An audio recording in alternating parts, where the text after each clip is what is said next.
Hi, my name is Mike, and I'm a retired construction project manager.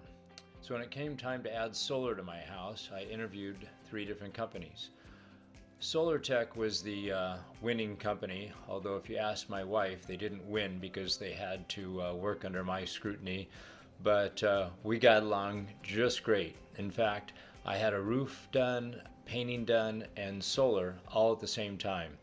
SolarTech not only worked well with the other contractors, but they impressed me with, from the start, their communication skills, being here always on time when they said they were going to be here, their professionalism, they were neat, and the reason that I chose not to shoot this outside where my solar panels are is because you can't really see them. They did such a good job.